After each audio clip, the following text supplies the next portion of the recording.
L'Église catholique guide aujourd'hui plus d'1,2 milliard de croyants à travers le monde. Mais personne n'a encore réussi à percer les mystères du Vatican, cet État indépendant, au lieu de l'Église, au lieu du secret. Un texte écrit il y a plusieurs siècles pourrait bien changer la donne. La prophétie des papes. Une prophétie qui semble avoir été au cœur du pouvoir du Vatican. Une prophétie que l'Église semble cacher au monde entier depuis des siècles.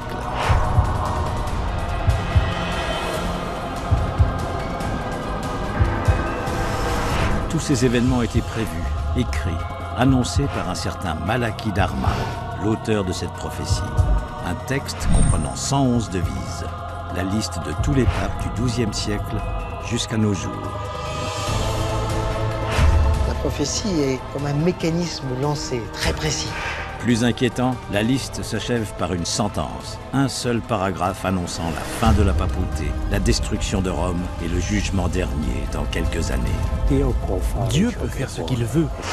Et s'il décide qu'il n'a plus besoin de la papauté, alors il n'y aura plus la papauté.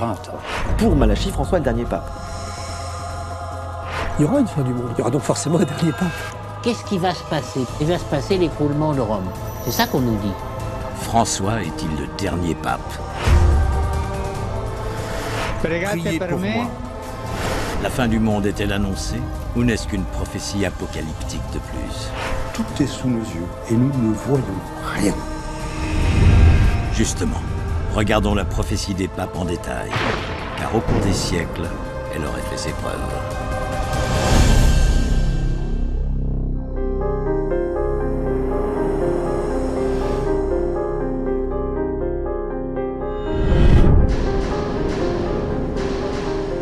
Direction la bibliothèque de Lyon, où est précieusement conservé l'ouvrage qui contient la prophétie des papes. Pourtant écrite au XIIe siècle, la prophétie des papes est publiée en 1595 comme un simple chapitre dans ce livre, Lignum Vitae. Jean-Marie Beuzelin, auteur de La surprenante prophétie de Saint Malachie, nous en révèle les secrets. Un bénédictin, Arnold de Vion, dans un livre qui s'appelle Lignum Vitae, que nous avons donc devant nous, a écrit et il y a inséré la prophétie attribuée à Saint Malachie. C'est un texte en fait qui a été découvert entre guillemets à la fin du XVIe siècle, exactement en 1590, par un moine bénédictin qui s'appelle Arnold de Vion, de Venise, et qui dit avoir découvert, par un coup de chance extraordinaire, ce texte prophétique qui aurait été écrit au XIIe siècle par Malachie. La prophétie proprement dite, c'est la colonne de gauche. Une succession de devises très courtes en latin. À droite, les annotations d'Arnold de Vion et d'autres bénédictins qui ont étudié le texte avec lui. Cette prophétie de Saint Malachie contenait en fait la liste des 111 papes plus un envoi. 111 devises censées caractériser tous les papes depuis Célestin II jusqu'au dernier de la liste, Benoît XVI. Après lui, le texte connaît une rupture, une 112e prédiction, plus longue et plus explicite. Le mystère, c'est que la sentence 111e est succédée par une sorte de prophétie. La seule prophétie réelle de la prophétie de Saint Malachie, c'est la 112e. Benoît XVI étant le 111e de la liste, seul le dernier paragraphe de la prophétie des papes doit encore s'accomplir. Et les événements qu'il annonce font froid dans le dos. Dans la dernière persécution de la Sainte Église romaine, siégera Pierre le Romain qui fera paître ses brebis à travers de nombreuses tribulations. Celle-ci terminée, la cité aux 7 collines sera détruite et le juge redoutable jugera son peuple. La fin. Le dernier texte de la prophétie de Saint Malachie annonce 3 choses. La première, c'est que le dernier pape s'appellera Pierre de Rome, Pierre le Romain, que l'Église va subir une extrême persécution, deuxième chose, et en troisième, c'est que Rome va être détruite. L'Apocalypse, la fin de la papauté et le jugement dernier. Si on prend le dernier paragraphe de la prophétie de Malachie au pied de la lettre, Les événements qui se préparent sont terribles. Ça, c'est la fin du monde. C'est le jugement dernier. Donc on nous dit froidement que le pape François va connaître le jugement dernier et nous avec. Selon différentes interprétations de la prophétie, François serait ce fameux pape, celui qui connaîtra la fin. Pour Malachie, François est le dernier pape. Son pontificat marquerait alors la fin du compte à rebours. On arrive à un écueil maintenant. Que va-t-il se passer? Grand moment. Mais faut-il y croire? Qui est ce mystérieux Malachie d'Arma? Et comment a-t-il prophétisé la fin? Malachie, de son nom irlandais, O'Morgair, né dans une petite bourgade du nord de l'Irlande en 1095. L'Irlande, à cette époque-là, bien que rattachée à Rome, avait conservé cette tradition celtique. Donc le catholicisme gagnait du terrain, mais il n'était pas encore majoritaire. Il a été nommé évêque d'Irlande par le pape de l'époque. Il a eu toute une carrière de bénédictin. Il était très proche de Bernard de Clairvaux. Jeune catholique, Saint Malachie gravit les échelons à une vitesse considérable. À 25 ans, il est prêtre. Très rapidement, il devient primat d'Irlande, donc le premier des catholiques d'Irlande. En 1140, il a, au cours de la nuit, des visions. Non pas n'importe quelle vision, mais la vision de tous les papes, depuis Célestin II, 1143, jusqu'au dernier, et ce, par une locution latine, une formule latine.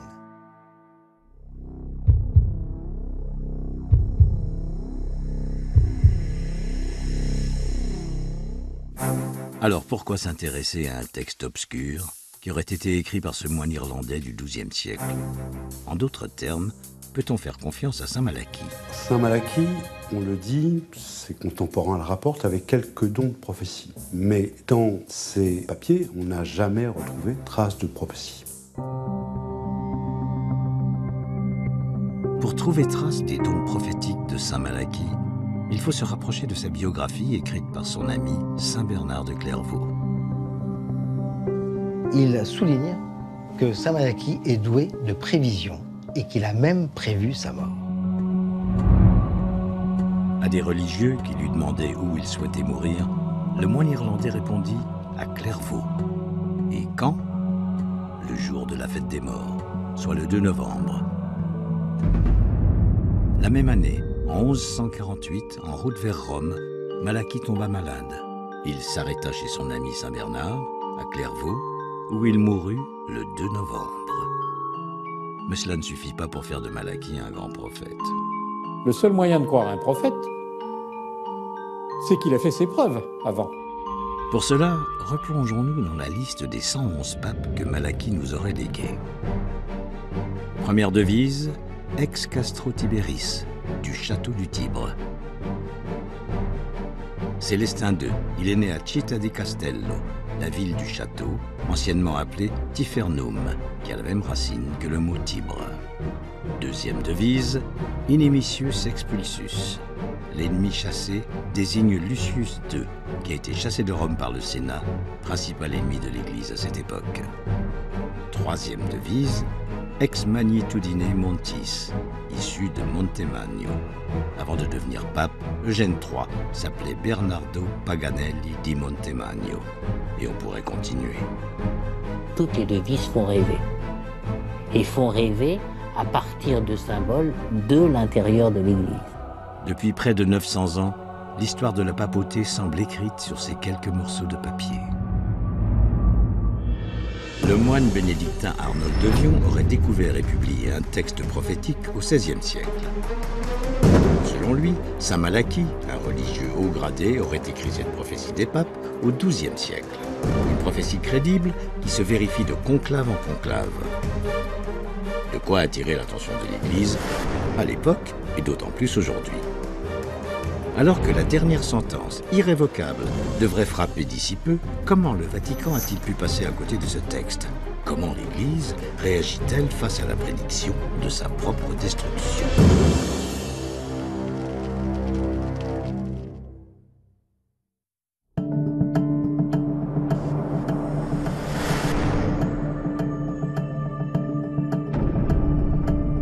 prophétie des papes est sur toutes les lèvres. Ça fait parler la prophétie de Malachie, c'est fascinant ça. Annonciatrice de bouleversements majeurs, elle arrive désormais à son terme. Mais c'est presque un miracle que le texte soit arrivé jusqu'à nous. Si vraiment cette prophétie devait gêner l'Église, ou si elle ne souhaitait pas, je pense qu'elle aurait fait depuis 1595 quand même, largement, le balayage de ces textes qui auraient peut-être disparu et qui ne nous auraient pas été transmis, comme aujourd'hui, à la bibliothèque de Lyon. Car l'Église n'a jamais vu d'un bon œil tout ce qui ressemblait de près ou de loin à une prophétie. L'Église catholique est toujours très proche des textes qui sont publiés sur elle. A fortiori, si on y insère, si on y convoque un saint canonisé. À l'époque de la prophétie des papes, c'est la grande époque de l'index, de tout ce qui est prophétie, et même Nostradamus a été quelque peu inquiété. En quelque sorte, le rejet des prophéties est inscrit dans l'ADN de la chrétienté. La prophétie est quelque chose de courant dans l'Ancien Testament, c'est-à-dire qu'on ne fonctionne que par prophétie. Et cela jusqu'au Christ qui, pour les chrétiens, est considéré comme le dernier, finalement, des grands prophètes. Et c'est pour ça que dans toute l'histoire du catholicisme officiel, il n'y a pas eu de prophétie reconnue comme telle. Donc on a très peu de prophéties. On a des prophéties un peu marginales. Celle de Nostradamus, par exemple, elle n'est pas reconnue par l'Église. C'est quelque chose qui est plus ésotérique. On est dans des traditions parallèles. Ce qui fait qu'il est très rare d'avoir une prophétie comme ça qui vienne d'un moine bénédictin au sein de l'institution. Et c'est pour ça qu'il y a eu beaucoup de méfiance envers elle. Une prophétie qui émane d'un religieux, ça frise l'hérésie. Et pourtant, d'une certaine manière, l'apparition de la prophétie des papes arrive au bon moment. Le texte va servir l'Église. Le plus simple, c'était de réfuter clairement et de dire, écoutez, c'est du délire, ça va pas, on met n'importe quoi dans ces devises. Mais je pense que l'Église s'est rendue compte assez vite de l'intérêt d'une telle prophétie. Parce qu'elle suscite la prudence, pas simplement l'imaginaire. Et elle souligne encore une fois l'importance que peut avoir un pape pour l'évolution.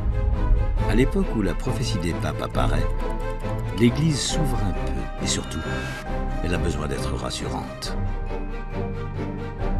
Au fond, il y a quand même eu un intérêt pour cette prophétie par un certain nombre d'ecclésiastiques et notamment de papes, pour plusieurs raisons. D'abord parce qu'elle apparaît à la Renaissance, à une époque férue d'ésotérisme. Le texte nous parvient à la fin du XVIe siècle parce que le monde est en grande ébullition avec la venue des protestants, qui est le spectre de l'apocalypse et sans arrêt sur les lèvres de chaque chrétien qui voit les œuvres de l'antéchrist, du diable un peu partout. Donc en fait, cette prophétie va quelque part rassurer le monde. Donc même l'Église ne rejette pas ce phénomène prophétique donnant la liste de leur pape. Et pour cause, saint Malachie annonce 111 papes. Lorsque sa prophétie est publiée, il en reste encore près de 40 à venir. L'avenir de la papauté devient assuré grâce à cette liste. Cela expliquerait donc pourquoi la prophétie des papes n'a pas été écartée à l'époque. Mais qu'en est-il aujourd'hui? Que pense l'Église de ce texte? C'est un texte dont j'ai très peu entendu parler ici, qui est considéré comme une légende parmi beaucoup d'autres légendes, de façon anecdotique et qui ne rentre pas dans les analyses habituelles et ordinaires de l'Église.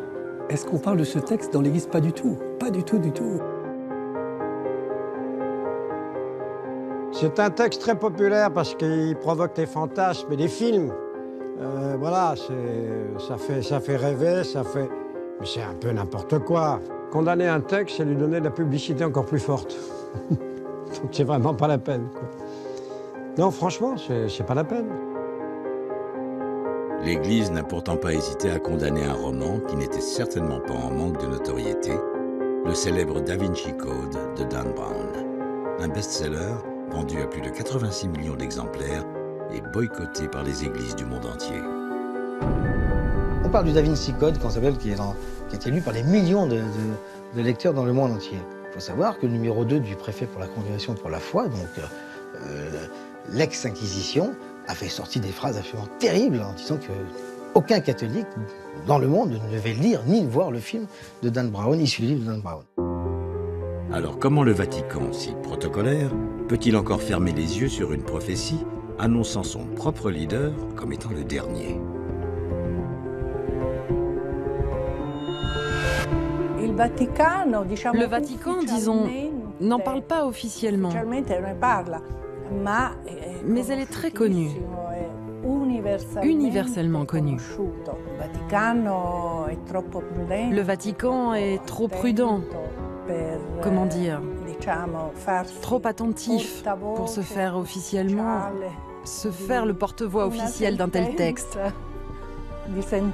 Alors que maintenant, la prophétie pourrait se retourner contre eux.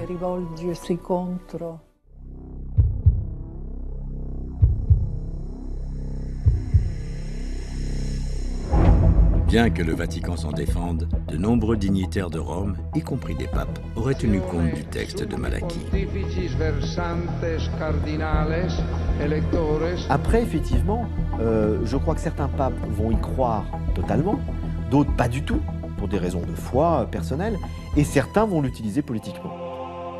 Pie XI, pape entre les deux guerres, dans son encyclique Mit brennender Sorge, ferait un clin d'œil à Malachie. Il exhorte les fidèles à opposer à la force matérielle des oppresseurs de l'Église l'intrépidité d'une foi profonde. La devise de Pie XI dans la prophétie, la foi intrépide. Depuis le XVIe siècle, c'est même une sorte de jeu qui se serait installé. Un échange entre les papes et la prophétie, à tel point qu'on ne sait plus si c'est la prophétie qui prédit l'avenir de l'Église ou si c'est l'Église qui marche dans les pas de la prophétie. Par exemple, au XVIIe et XVIIIe siècle, plusieurs papes feront frapper des médailles à leur effigie gravées de leurs devises prophétiques. L'exemple le plus frappant, c'est Jean XXIII.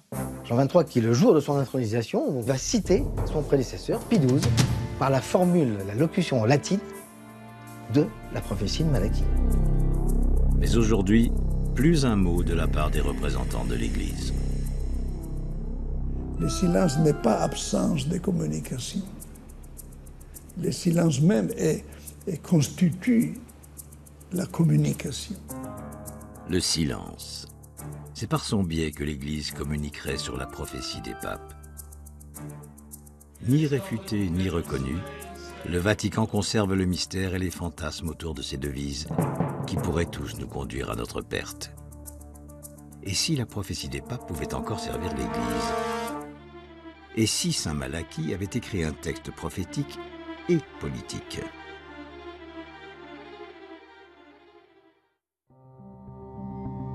Car si la prophétie est publiée en 1595, elle surgit dans les couloirs du Vatican 5 ans plus tôt, juste avant le conclave de 1590, qui fera pape Grégoire XIV, et ce n'est sans doute pas un hasard. Je pense qu'au départ, c'est un texte politique, puisqu'il est prophétique et politique, puisqu'il cherche à influencer un conclave. Donc là, on est devant vraiment quelque chose de très politique. Le moine en question, il faisait ça pour faciliter l'élection de tel pape ou tel autre, pour que ça corresponde mieux à la devise. Ça a presque un côté politicard. Je pense qu'il existe certainement, au sein de l'Église catholique apostolique romaine, un ordre suffisamment puissant pour imposer aux différents conclaves la réalisation de cette prophétie. Pourtant, le conclave auquel assistent les cardinaux votants est extrêmement contrôlé, réglé à la perfection, et ce, depuis des siècles. De nos jours, dès l'entrée des cardinaux dans la chapelle Sixtine, les réseaux téléphoniques et Internet sont brouillés, les volets sont fermés. En principe, les archevêques sont totalement maîtres de leur choix. Le cardinal archevêque de Lyon, votant aux 2 derniers conclaves, nous en livre les secrets. C'est dans le premier vote qu'on voit comment les voix se répartissent. Beaucoup changent d'avis jusqu'au dernier moment. Quand est-ce qu'il fait son choix? Quand il prend ce petit bulletin de vote et qu'il écrit dessus le nom de celui qu'il a choisi. On avance dans la chapelle Sixtine en tenant son bulletin de vote comme ça. On dit une prière, très belle prière, qui pourrait être valable pour toute élection. D'ailleurs, je prends à témoin Jésus, qui me jugera au dernier jour, que celui dont j'ai écrit le nom, c'est celui que, selon Dieu, je juge le plus apte pour remplir cette fonction. Ce qui veut dire, j'ai pas voté pour un copain, j'ai pas voté pour quelqu'un qui me plaît, j'ai voté pour, je sais quelle est la fonction du successeur de Pierre et du pape, et parmi nous, celui qui me semble le plus adapté à cette fonction, c'est lui. Voilà pourquoi j'écris son nom. C'est juste avant le conclave que les règles sont beaucoup moins strictes. Avant de procéder au vote, les cardinaux sont réunis afin d'avoir tout le loisir de discuter, négocier. Et on discute de tout ce qu'on veut. Chacun prend la parole, dit son opinion sur la situation actuelle de l'Église, pose des questions, donne des accents, des points d'attention, etc. Personne n'est obligé de parler, quelqu'un peut parler une fois, deux fois, trois fois, enfin bon, il y a une assez grande liberté. Un seul ou plusieurs cardinaux pourraient donc influencer le conclave.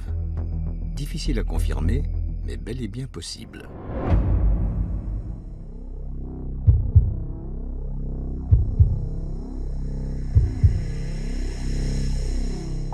Prophétique, politique, une chose est sûre, la prophétie des papes aurait donc un vrai rôle à jouer. Et si l'on prend en compte l'hypothèse politique, le Vatican lui-même aurait pu écrire ou faire écrire cette prophétie. Pour le savoir, il faut d'abord se demander si Malachie Dharma a vraiment écrit cette prophétie ou s'il n'est finalement qu'un prête-nom.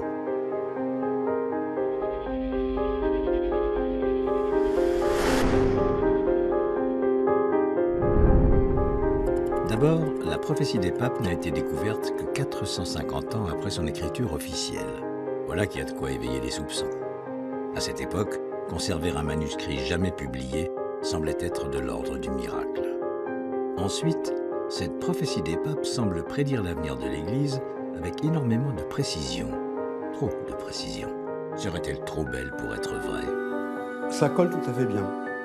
Mais ce qui est toujours délicat, c'est d'attribuer justement cette prophétie à saint Malachie, alors qu'à mon avis, il n'en est pas l'auteur. Aujourd'hui, la majorité des spécialistes s'accordent sur ce point.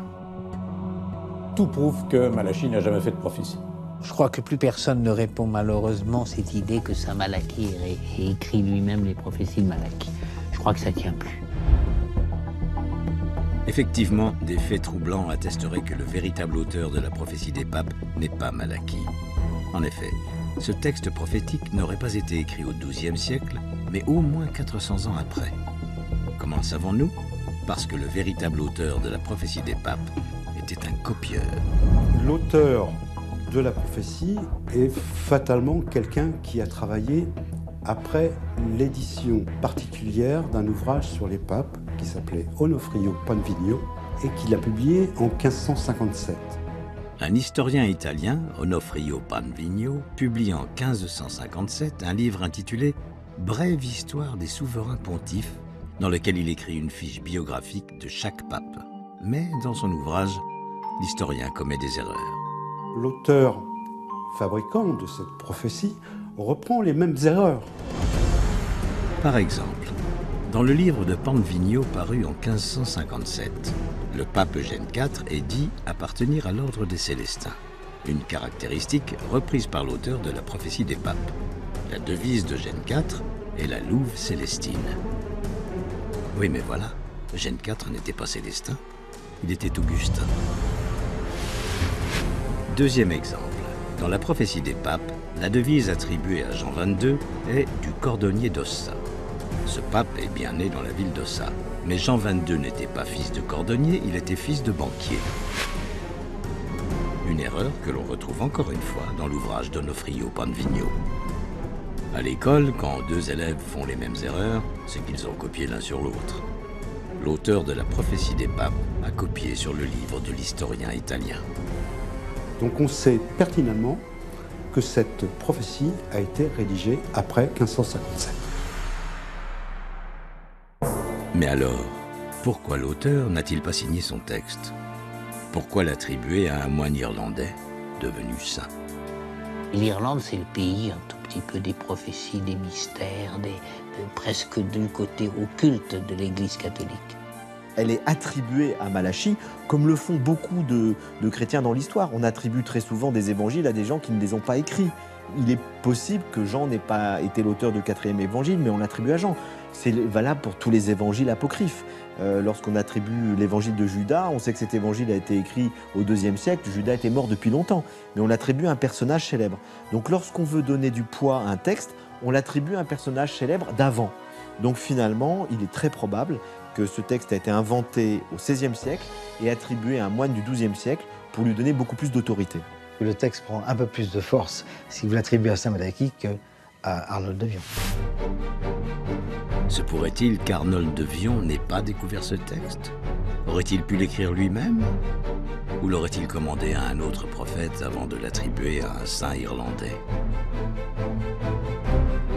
Si la prophétie des papes n'a pas été écrite au XIIe siècle, mais à la fin du XVIe siècle, il est bien normal que les premières devises correspondent aux papes successifs. Si on peut raisonnablement penser que toutes les prophéties qui sont depuis 1140 à 1585 datent de la connaissance pour un certain nombre du texte inventé, que peut-on penser de celles qui viennent après alors que le texte est déjà publié?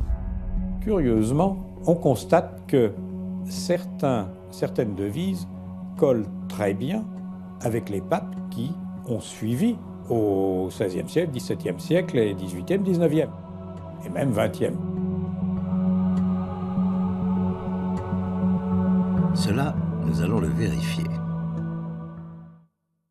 Pie VI est devenu pape en 1775, presque 2 siècles après la publication de la prophétie.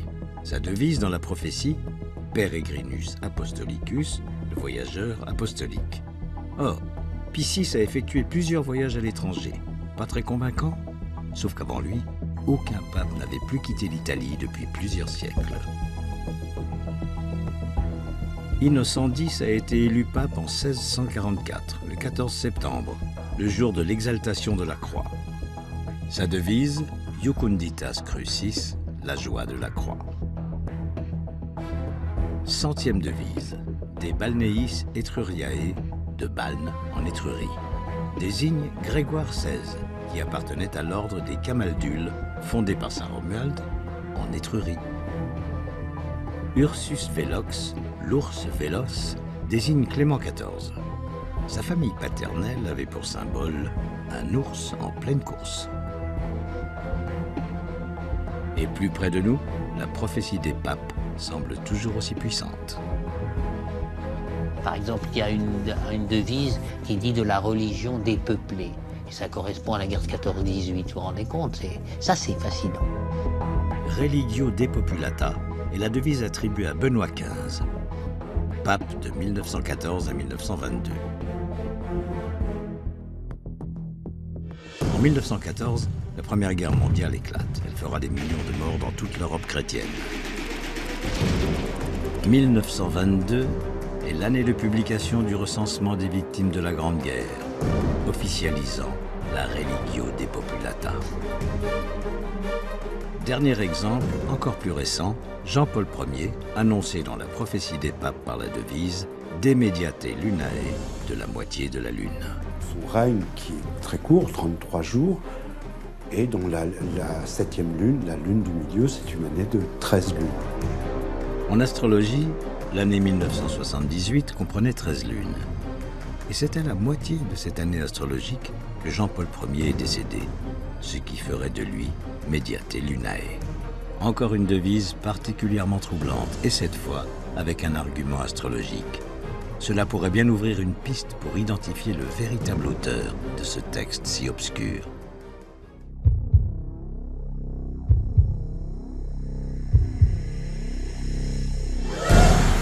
La prophétie des papes est donc entourée d'une zone d'ombre difficile à dissiper. Écrite au XIIe ou au XVIe siècle. Un texte à la fois prophétique et politique. On ne sait finalement que peu de choses de cette mystérieuse prophétie, pourtant si crédible. Beaucoup de questions se posent. Parmi elles, qui est le véritable auteur de la prophétie? On peut d'ores et déjà éliminer Saint-Malachie. Alors qui? Arnold de Vion? Aurait-il menti en affirmant avoir trouvé ce texte? L'aurait-il commandé à quelqu'un?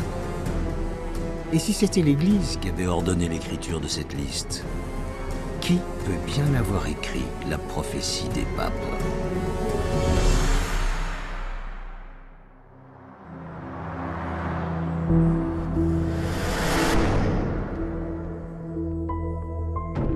Une théorie concernant l'auteur de la prophétie des papes sort du lot. Selon plusieurs spécialistes, il s'agirait d'un prophète particulièrement connu du grand public. Un prophète ayant bien vécu au XVIe siècle, puisqu'il a recopié les erreurs d'un livre paru en 1557. Un prophète intéressé par les souverains pontifes et l'Église catholique. Un prophète féru d'astrologie. Certaines devises y font clairement référence. Sans oublier que ce mystérieux auteur doit être reconnu de son temps et avoir fait ses preuves. Un seul nom peut venir sur cette prophétie, c'est Michel de Notre-Dame, alias Nostradamus. Je pense que Nostradamus est effectivement le rédacteur, le créateur de cette liste des papes.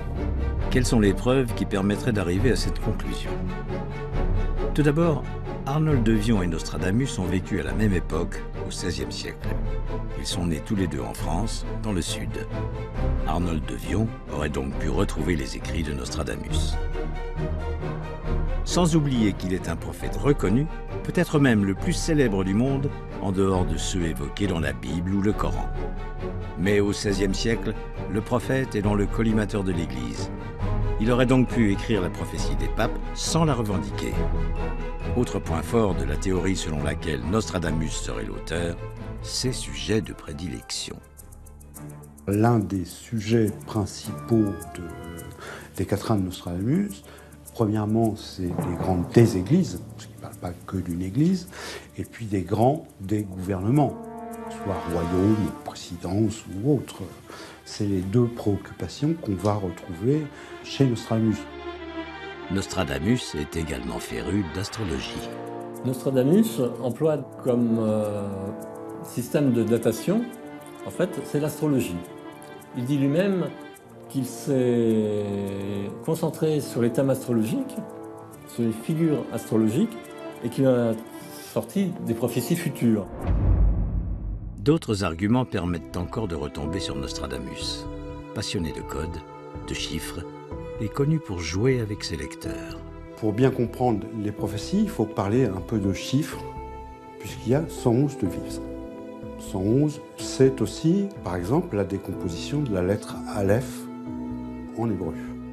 Pour ma part, j'attribuerais la rédaction définitive du texte à quelqu'un qui connaissait la Kabbale et qui connaissait l'hébreu. Là encore, cela correspond à Nostradamus. Il est né à Saint-Rémy de Provence en 1503, d'ancêtre juif. Ses grands-parents s'étaient convertis au catholicisme, mais n'en oubliaient pas l'étude des textes anciens, du grec, du latin, de l'hébreu et de bien d'autres langues. Mais les prophéties revendiquées par Nostradamus sont-elles à la hauteur de la prophétie des papes? Voici ces célèbres centuries publiées en 1555. Une centurie est un ensemble de 100 quatrains prophétiques. Et si on les lit attentivement, on ne peut être que très troublé.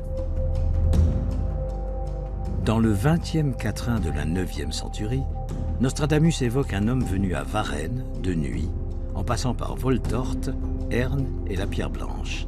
Un homme qui fut cause de tempêtes, de feu et de sang. Le 21 juin 1791, de nuit, Louis XVI fuit Paris pour échapper aux révolutionnaires. Après être passé par les lieux-dits Voltorte, Herne et la Pierre Blanche, il est arrêté à Varennes. La tempête révolutionnaire aura raison de lui et il aura la tête tranchée.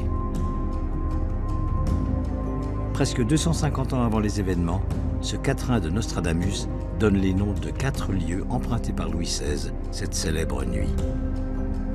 Et ce n'est pas tout. Il y a d'autres passages dans la prophétie de Nostradamus sur des faits qui sont évidents. Notamment le fait qu'un roi de France est mort suite à une joute, où il a eu crevé. Je crois que c'est le plus évident en fait. Ce fameux quatrain, paru en 1555, le voici. Le lion jeune, le vieux surmontera. en chant bellique par singulière duel, dans cage d'or les yeux lui crèvera. 2 classes, une, puis mourir de mort cruelle. 4 ans après sa publication, le 30 juin 1559, Henri II, roi de France, participe à une joute, un duel amical lors du double mariage de sa fille Élisabeth et de sa sœur Marguerite. Sur le champ bellique, Henri II affronte le jeune comte de Montgomery, dont les armes représentaient un lion. Les 2 lions s'élancent. La lance de Montgomery se brise alors et un éclat vient se planter dans l'œil d'Henri II. La visière de son aume doré était levée. Quelques jours plus tard, le roi décède des suites de cette blessure. On est en train de dire que Nostradamus c'est une blague, c'est du bidon, c'est faux. Nostradamus doit être pris au sérieux. Si Nostradamus a effectivement rédigé la prophétie des papes, cela pourrait renforcer ce texte et son présage final. Mais en est-il vraiment l'auteur? Les avis divergent. J'ai l'impression que c'est trop gros. Non. Il ne se serait pas pris comme ça. Il aurait fait des longues phrases, des longues devises. Avec des symboles. Là c'est quand même très ramassé. Il y a très peu de devises qui sont longues. Alors qui d'autre pourrait être l'auteur de la prophétie des papes? Il va sans dire qu'on peut s'interroger légitimement sur l'origine de l'auteur qui a écrit cette prophétie. Et Arnold de Vion fait partie naturellement de ceux qui peuvent l'avoir écrit. Je crois que c'est le moine bénédictin. Je crois que c'est quand même Arnold Vion, je le crois. Nostradamus, de Vion, un prophète ou un moine, ces 2 personnages auraient bien pu écrire la prophétie des papes. Lequel? Le secret s'est perdu au fil des siècles. La prophétie de Malachie, au fond, qu'importe l'auteur. Ce qui est important, c'est les devises. Reste, cela étant dit, la question centrale, à qui profite le crime? La prophétie des papes n'est donc pas qu'une légende inventée pour annoncer une nouvelle fin du monde. Elle serait bien un outil puissant qui conduirait l'Église et ses institutions vers un changement brutal et définitif. Un texte qui pourrait donc avoir été écrit afin d'influencer les différents conclaves. C'est vrai qu'à chaque fois qu'un pape meurt et qu'un autre est élu, on reparle de la prophétie de Malachie. Ça, c'est assez curieux. Les actes des papes eux-mêmes semblent guidés par la prophétie.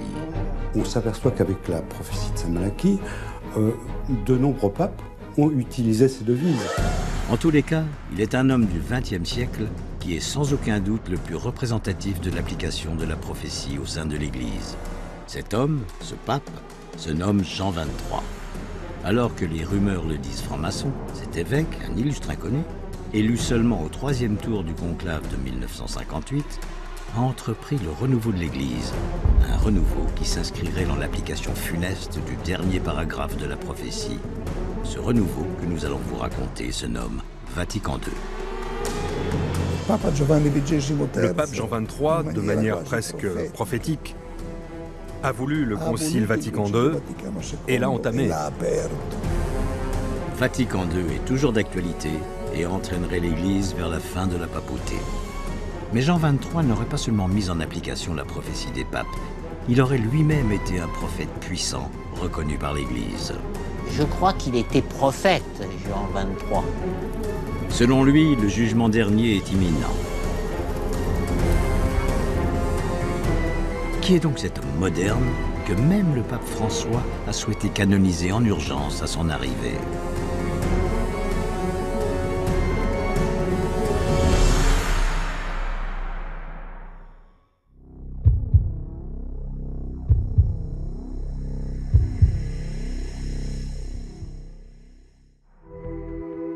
Angelo Roncalli, futur Jean XXIII, aurait lui aussi prédit le jugement dernier. C'est ce que prétend Pierre Carpi, un célèbre écrivain contemporain italien, dans un livre publié en 1976, Les prophéties de Jean XXIII. En plus d'avoir utilisé une devise de la prophétie des papes, Jean XXIII aurait donc lui-même eu des visions. Je crois qu'il était prophète, Jean XXIII. Jean XXIII, c'était l'homme de la bonté. Et un homme prophétique, je disais il y a quelques instants. Dans ses prophéties, il aborde de nombreux thèmes comme le communisme, le nazisme et notamment la papauté. À l'instar de la prophétie des papes, Jean XXIII, de sa devise « Le pasteur et le notonnier », a lui-même prédit plusieurs pontificats. 8e prophétie écrite en 1935. Ici, Angelo Roncalli annonce donc un pape, et parmi les détails qu'il donne, certains sont particulièrement explicites. Il sera élu dans une période où l'Italie est marquée par le sang. Rome en des jours de sang. Ce pape aura aussi un lien privilégié avec les jeunes catholiques. Ce seront les jeunes qui t'acclameront. Enfin, ce pape sera blessé, mais la plaie se refermera. Ton unique blessure se fermera. Cette fiche signalétique correspond tout à fait à un souverain pontife bien connu, Jean-Paul II. Élu en 1978, au beau milieu des années de plomb en Italie. Jean-Paul II, créateur des Journées mondiales de la jeunesse. Jean-Paul II, victime d'un attentat en 1981, dont il réchappera in extremis.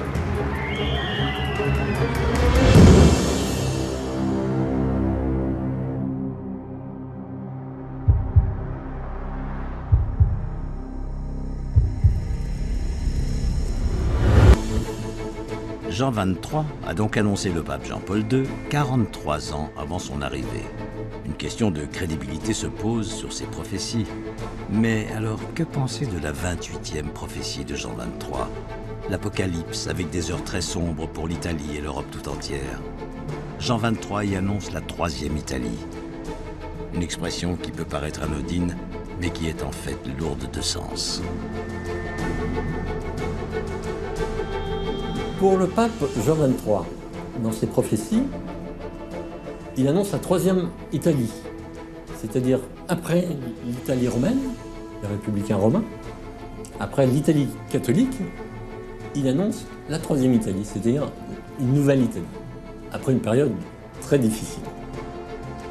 Une 3e Italie après l'Italie catholique, le présage est clair. C'est la fin de la papauté, sinon la fin du monde. Prophétie des papes, prophétie de Jean XXIII. Déjà 2 textes, étroitement liés et particulièrement crédibles, qui annoncent la fin de Rome et pire, du monde. Le pape Jean XXIII, en plus d'avoir délibérément cité la prophétie des papes pendant son pontificat, aurait lui aussi eu des visions. Comment l'Église peut-elle accepter un tel affront? Eh bien là encore, de la même façon que pour la prophétie des papes, le Vatican n'y prête pas attention, officiellement. On se contente d'étudier les très nombreux textes publiés par les papes, aussi bien par Jean XXIII que par les autres. Donc malheureusement, je crois que je n'ai pas grand-chose à préciser sur ces textes de Jean XXIII. Difficile de croire que les écrits d'un pape passent inaperçus à Rome. L'Église ne condamnera jamais le texte, mais en plus, elle va jusqu'à canoniser Jean XXIII, et de façon exceptionnelle. C'est surprenant. On aurait pu faire successivement 2 canonisations. Selon les spécialistes de la prophétie, comment ne pas y voir une reconnaissance de ce qu'a fait, écrit et dit le pape Jean XXIII. 27 avril 2014, place Saint-Pierre, Vatican. 800 000 pèlerins du monde entier sont venus assister à un événement hors du commun. Pour la première fois dans l'histoire de l'Église, 2 papes vont être canonisés, c'est-à-dire déclarés saints, et en même temps. Toujours plus surprenant, cette double canonisation a lieu en présence de 2 autres papes, François qui préside et Benoît XVI, pape émérite. Très vite, l'événement est surnommé la messe aux 4 papes. Jamais l'Église catholique apostolique romaine n'a vécu ça. On est dans quelque chose d'absolument époustouflant. Le fait que le pape François choisisse ces 2 papes, c'est très très fort pour continuer le chemin. Il y a un texte, une des prophéties, donc sur les 32, qui semblerait expliquer que l'Église catholique va se retrouver à un moment donné avec deux têtes et une seule mère l'Église, deux têtes, deux empereurs. C'est un petit peu le cas de figure auquel on peut penser maintenant avec Benoît XVI et sa renonciation et le pape François qui a été élu. Quel est donc le message que François a voulu faire passer au monde entier? Jean XXIII avait prophétisé l'arrivée de Jean-Paul II. Il a entrepris le concile Vatican II qui pourrait entraîner la fin de la papauté. Jean-Paul II l'a mise en application. Il était presque évident que ces deux papes devaient être canonisés ensemble. François voulait-il rendre hommage à Vatican II? J'en suis convaincu, oui. Parce qu'on a besoin de Vatican II. Est-ce un hommage à Vatican II? On peut l'interpréter comme ça, dans la mesure où d'un côté Vatican II était ouvert par Jean XXIII et que ses prédécesseurs ont cherché à ne pas aller au-delà, mais au moins à le pérenniser. Une théorie qui se confirme puisque François a également béatifié Paul VI le 19 octobre 2014. Pape de 1963 à 1978, c'est lui qui a conclu Vatican II. Paul VI, c'était aussi Vatican II. Paul VI est le pape qui a pris la suite de Vatican II et qui l'a terminé. C'est quand même pas rien. Vatican II est l'événement le plus marquant de l'histoire de l'Église au XXe siècle. C'est un concile, une assemblée d'évêques du monde entier réunis afin de débattre de la direction que doit prendre l'Église catholique. Vatican II symbolise l'ouverture au monde moderne et le retour aux racines du christianisme. En bref, une Église plus simple et dans l'air du temps. Et si c'est bien Jean XXIII qui a ouvert ce concile en 1962, Jean-Paul II s'y est inscrit. Le pape Jean XXIII, de manière presque prophétique, a voulu le concile Vatican II et l'a entamé. Jean-Paul II, en revanche, a été l'un des pères fondateurs du concile. C'est très intéressant. Puis il a été l'homme que la vie a conduit à dialoguer avec le monde, mais toujours suivant les traces du Concile Vatican II. Un Vatican II qui représenterait peut-être la réponse de Jean XXIII à ses propres visions, mais aussi à la prophétie des papes. J'appelle encore Vatican II une renaissance de l'Église, un éveil, un réveil de l'Église. La mission de Vatican II serait alors de sauver le destin de l'Église. La prophétie touche à sa fin. C'est la fin de la prophétie. Ça, c'est la fin de la prophétie. Après Vatican II, l'Église doit redoubler d'efforts si elle veut désamorcer la prophétie des papes. Je pense qu'on est au XXIe siècle et que l'Église ne survivra pas 2000 ans encore si elle est fondée sur les mêmes bases que les siècles précédents. Vous allez voir, on n'est pas à une surprise près. Et je ne suis pas du tout un oiseau de mauvais augure. Les gens le savent très bien. Ils savent très bien qu'il y a eu des dérives terribles. Et François, le dernier pape, pourrait bien être l'élu. Depuis son élection, le souverain pontife accumulerait les références à la prophétie des papes. Même le pape François le dit. Il dit qu'il faut revenir, revenez aux valeurs essentielles. Il le dit parce qu'il sait très bien que tout s'écroule, il le sent, il le voit. Il suffit d'écouter ses premiers mots, de lever le mystère sur ses premiers actes pour comprendre que la prophétie des papes est bien présente au Vatican. La surprise, effectivement, c'était de se rendre donc, sur le tombeau du pape Sixte V. Pour quelle raison? Sixte V, le seul pape grâce à qui nous pouvons dater la fin de la prophétie. Et Benoît XVI aurait lui aussi précipité le destin de François. La prophétie est comme un mécanisme lancé, très précis. Le pape émérite aurait enclenché le compte à rebours final en toute connaissance de cause.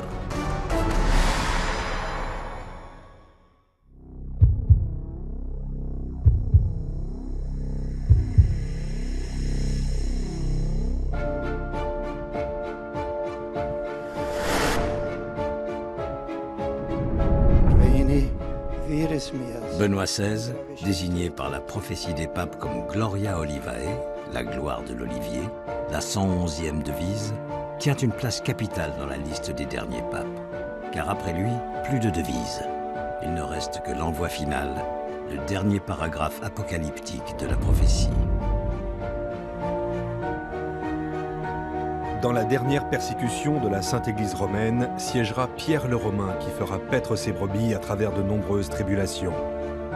Celle-ci terminée, la cité aux 7 collines sera détruite et le juge redoutable jugera son peuple. La fin. Le paragraphe annonçant ce Petrus Romanus est différent des 111 devises. La structure même du texte connaît une rupture. Et comme pour coller à la prophétie, Benoît XVI a créé cette rupture. 11 février 2013, coup de tonnerre au Vatican. Le pape annonce aux fidèles qu'il renonce à sa fonction.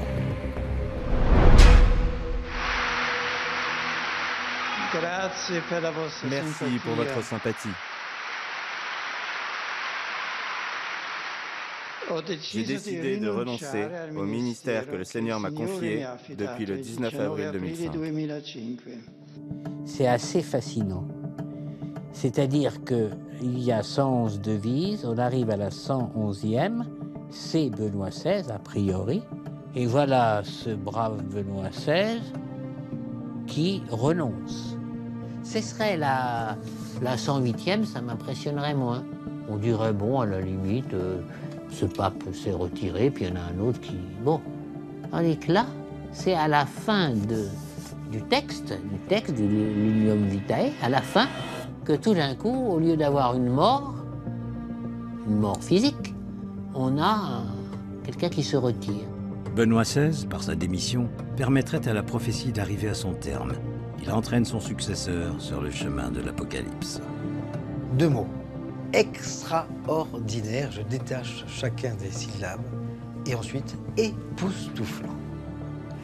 C'est la première fois dans l'Église catholique apostolique romaine qu'un pape vivant renonce de sa charge alors qu'il n'y a pas de guerre papale. D'autant plus que Benoît XVI ne démissionne pas comme ça un jour au hasard.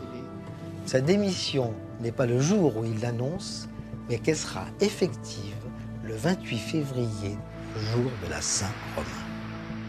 Et que ce jour-là, le siège de Pierre sera vacant. Quelle belle rupture que cette démission de Benoît XVI. C'est extraordinaire. C'est quasiment un bras d'honneur à la curie romaine. C'est un bras d'honneur à tout ce qui se passe actuellement au sein de la papauté. Et c'est donc une rupture. Une rupture que le service de la communication du pape a encore bien du mal à digérer. Vous ne pouvez jamais imaginer ce qui s'est passé pour nous, ce jour-là. C'était un jour de vacances. C'était l'anniversaire de l'État du Vatican, l'11 février.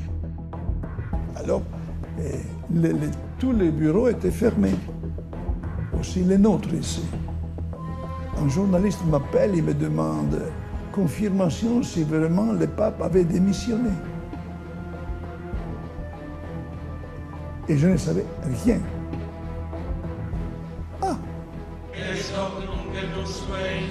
Au sein de l'Église, la surprise est de taille. La renonciation de Benoît XVI a été une surprise, fulgurante surprise. Moi, je ne m'y attendais pas, en ce sens que je l'avais vu peu de temps auparavant, et je l'avais trouvé très alerte dans son esprit, attentif à tout. On avait eu une très jolie discussion avec l'ensemble des évêques de notre province, on était allé lui faire visite, et je me dis, bah non, pour un monsieur de 85 ans, il va très bien, quoi. Bon, et puis il a donné sa démission, donc ça m'a étonné. Là encore, difficile de savoir si c'est la prophétie des papes qui connaît l'avenir, ou si elle l'influence. Benoît XVI aurait-il renoncé le 28 février, jour de la Saint-Romain, afin de laisser la place à l'élu, au Sauveur, à Pierre le Romain?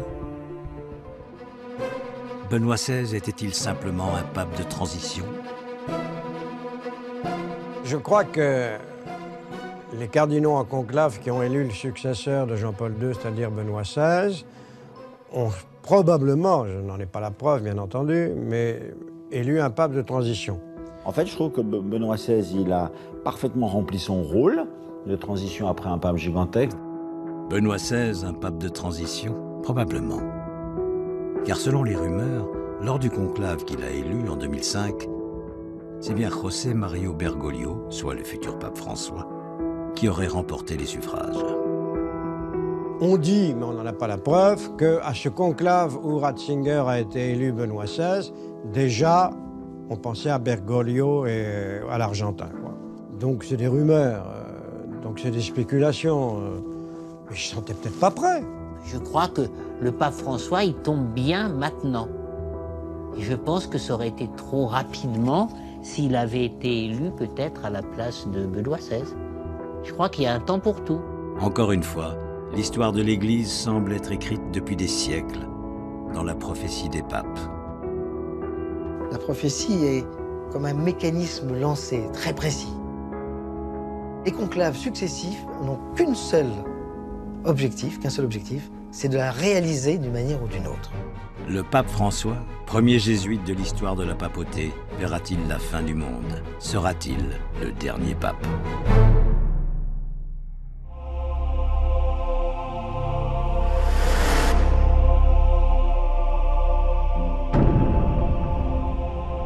Mardi 12 mars 2013, les cardinaux entrent en conclave. Leur mission, élire un nouveau pape. Dans la prophétie, ce souverain pontife sera le premier à ne pas avoir de devise.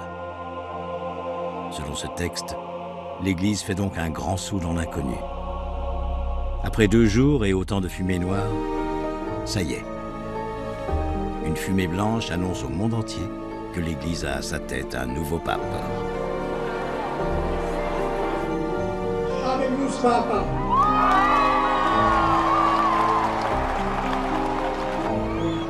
Les cloches de Rome peuvent résonner, propager la nouvelle à travers la ville et à travers le monde.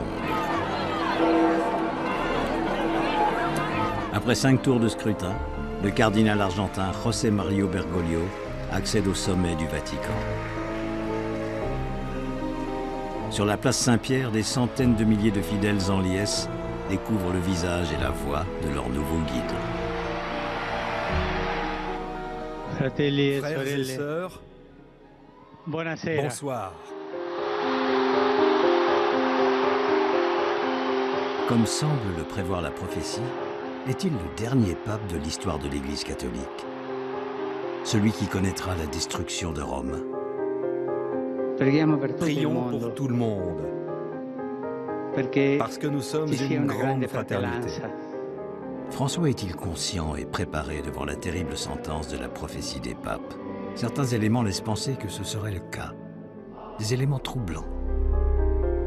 Tout d'abord, ce soir-là, le pape François a demandé à la foule une prière particulièrement surprenante. Une prière jamais demandée par aucun pape avant lui. Quelques mots, très forts, retransmis par les télévisions du monde entier. Avant, je vais vous demander quelque chose. Avant que l'évêque ne bénisse le peuple, je vais vous demander que vous priez le Seigneur pour qu'il me bénisse. Que le peuple demande au Seigneur de bénir son évêque.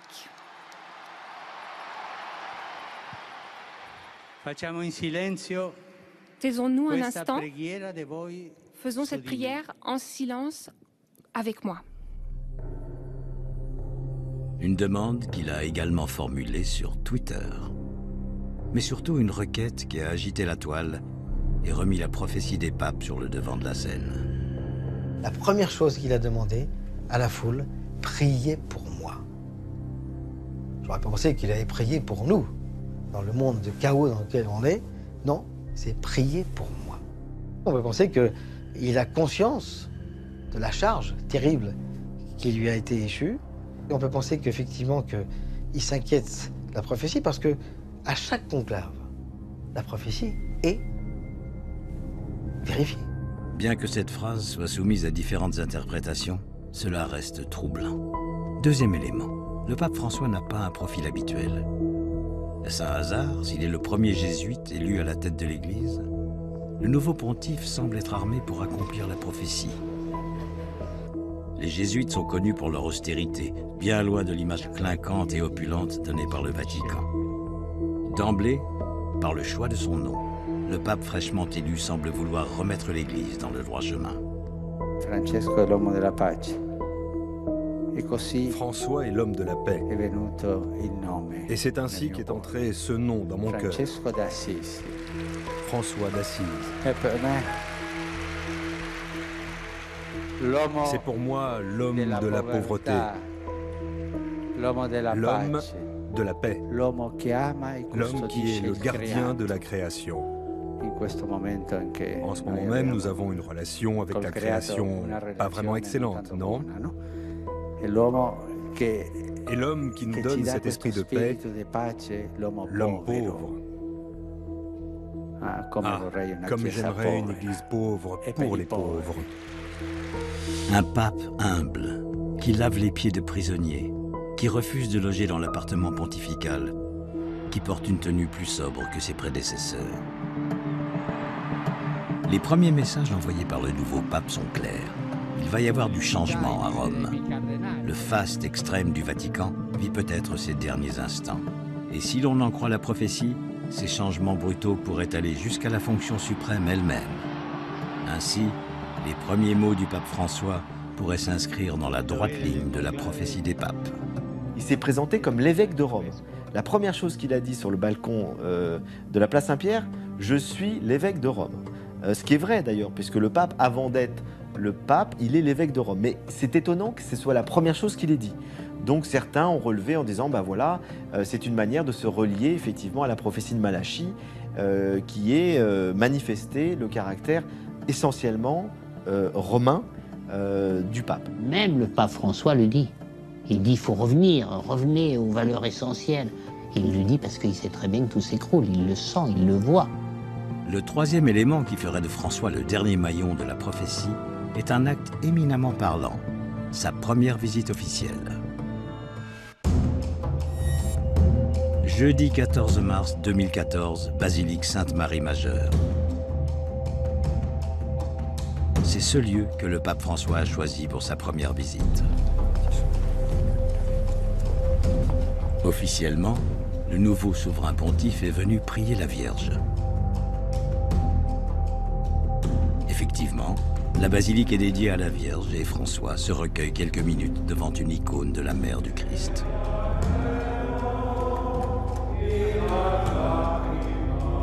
Mais encore une fois, l'occupant du trône de Saint-Pierre semble adresser un clin d'œil à la prophétie des papes.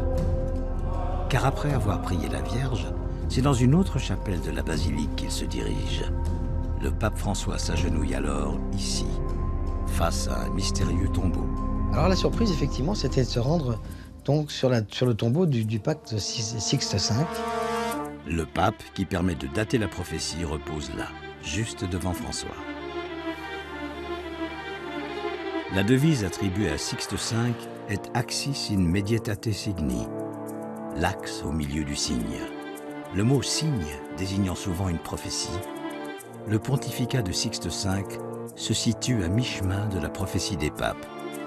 C'est donc grâce à lui qu'il est possible de dater la fin. Alors, pourquoi venir ici et dès sa première visite? François saurait-il que la prophétie doit bientôt prendre fin? Prierait-il pour sauver la papauté? Pour sauver Rome? Pour accomplir la prophétie? François serait-il vraiment le dernier pape?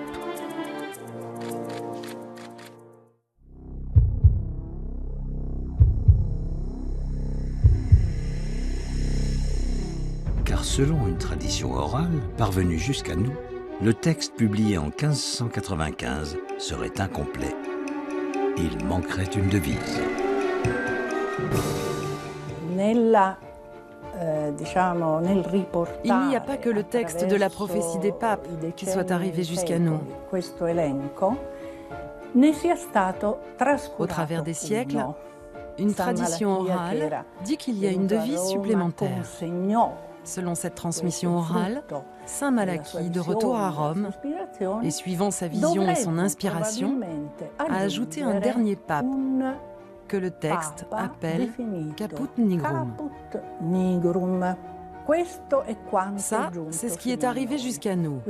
Une tradition écrite et une tradition orale qui ajoute un pape appelé Caput Nigrum. Caput Nigrum, la tête noire.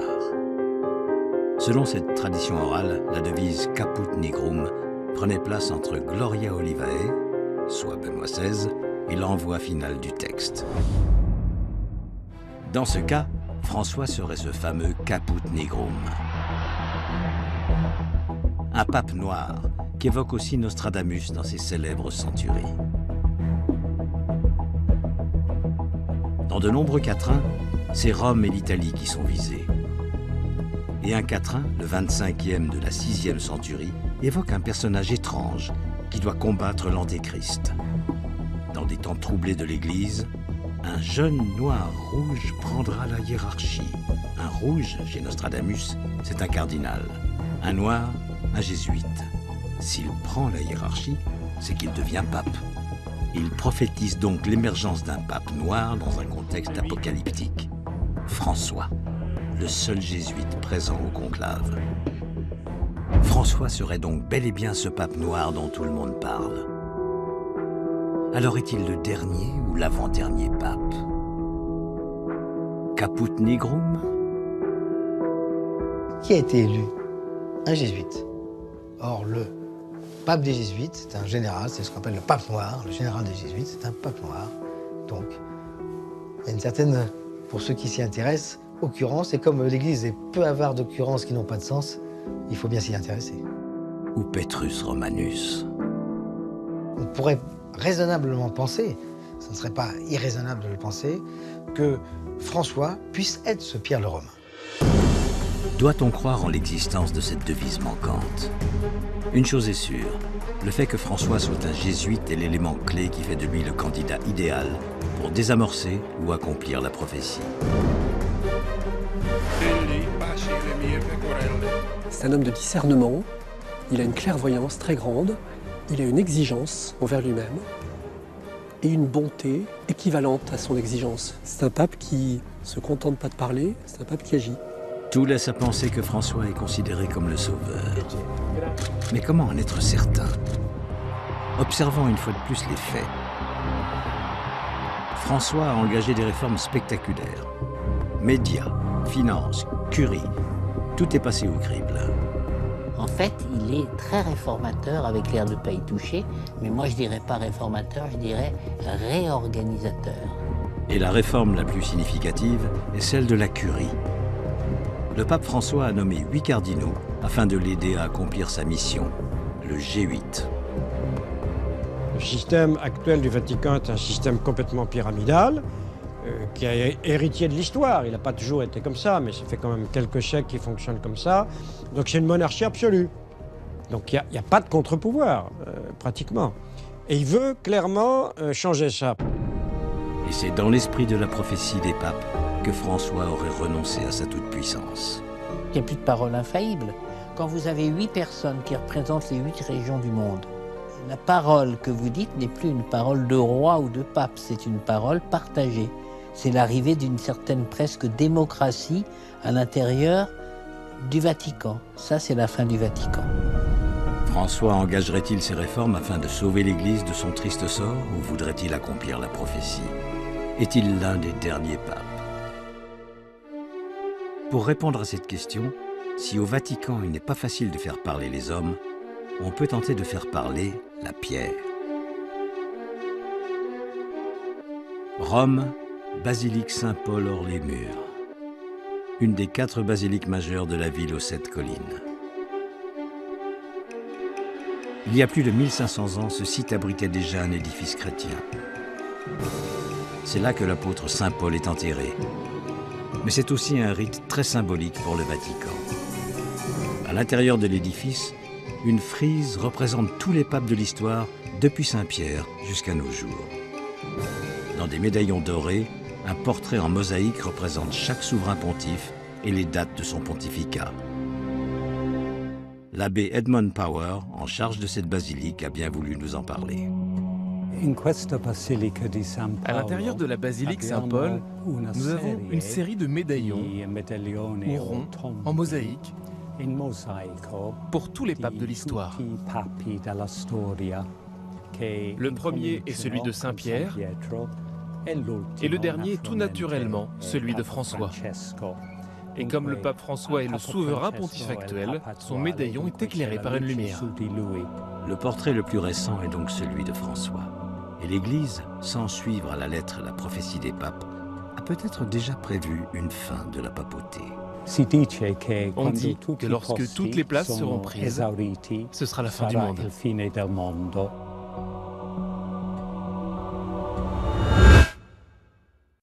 Benoît XVI, François, le Vatican et la ville de Rome. Tout le monde paraît savoir que la papauté va prendre fin. L'Église catholique n'est plus, elle n'a plus l'influence première qu'elle avait. Est-ce qu'on peut envisager la fin de la papauté si cette prophétie arrivait à son terme? La question se pose. Comment la prophétie des papes peut-elle guider le destin de l'Église depuis des siècles? C'est comme si le Vatican possédait une horloge interne. Inexorable. Véritable divination. La prophétie des papes arrivera-t-elle à son terme? C'est la fin de la prophétie. Ça, c'est la fin de la prophétie. François est-il le dernier? L'avant-dernier? Doit-on se préparer à l'Apocalypse? C'est pas une boule de cristal, une prophétie. C'est un esprit. Que va-t-il donc se passer? Le compte à rebours serait-il bientôt arrivé à son terme?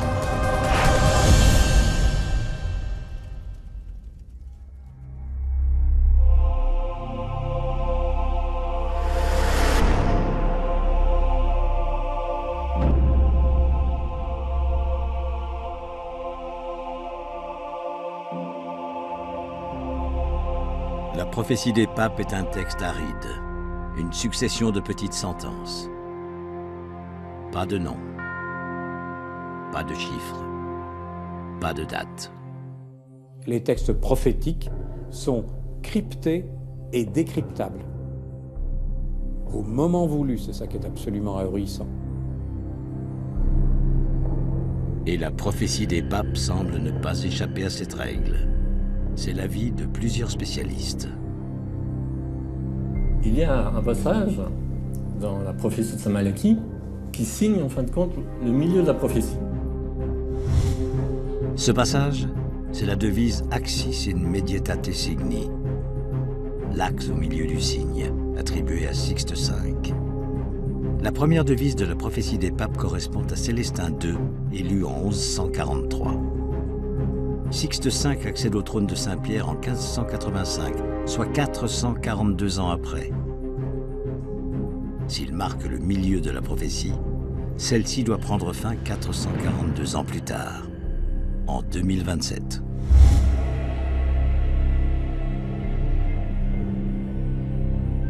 Tout ça, ça se tient d'une manière logique, rationnelle, sauf que c'est du rationnel qui se projette en prophétie. Et selon un autre prophète, le pape Jean XXIII, le jugement dernier aura lieu quelques années plus tard. Une des prophéties, donc sur les 32, qui semblerait expliquer que l'Église catholique va se retrouver à un moment donné avec deux têtes et une seule mère, l'Église, deux têtes, deux empereurs. C'est un petit peu le cas de figure auquel on peut penser maintenant avec Benoît XVI et sa renonciation et le pape François qui a été élu, du vivant de Benoît XVI. Et puis il cite également, ce qui est assez remarquable, la fin, 2000 ans, plus l'âge du Christ. Selon Jean XXIII, l'Apocalypse serait donc pour 2033, date de la fin de ces prophéties. 2033. 2027. Deux textes, et pas des moindres, annoncent de grands troubles pour des dates non similaires, mais pas très éloignées. Et à y regarder de plus près, elle pourrait être encore moins éloignée qu'il n'y paraît. 27 novembre 2012, Benoît XVI publie son 3e livre consacré à Jésus. Dans cet ouvrage, le souverain pontife évoque la naissance du Christ. Selon lui, Jésus n'est pas né en l'an 0, mais un peu avant. Il a écrit un livre en disant ouvertement, ce qui est assez extraordinaire, que finalement on s'est trompé. La datation n'est pas la bonne. Il y a certainement 6 ans ou 7 ans d'écart. Cela ne change rien pour la datation de la prophétie des papes. C'est sa durée qui est codée. Mais pour le texte de Jean 23, cela change potentiellement tout. S'il y a bien un décalage de 6 ans en arrière de la naissance de Jésus, la date donnée par Jean 23, 2000 ans plus l'âge du Sauveur, pourrait arriver à échéance 6 ans plus tôt, soit en 2027. Encore une fois, les actes d'un souverain pontife vont dans le sens de la prophétie des papes, et mieux, la fait coïncider avec les prédictions de Jean 23. Pourquoi ces deux prophéties annoncent-elles la fin des temps? Que se passera-t-il en 2027?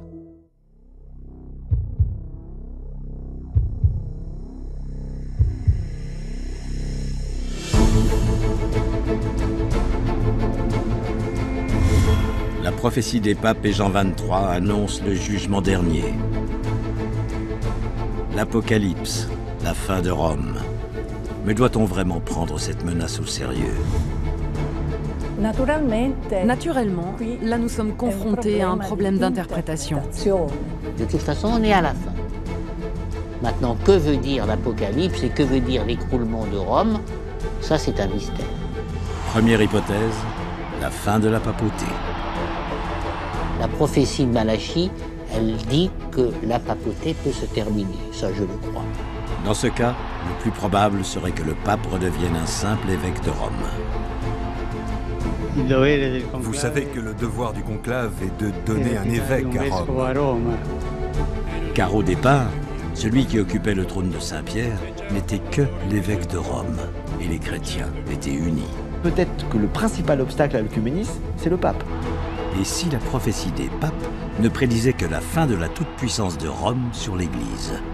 La prophétie de Malachie, c'est le rappel sans cesse à l'Église catholique que la papauté n'est pas une royauté, n'est pas une monarchie, mais quelque chose qui peut se transformer dans le sens de l'ouverture et de l'amour.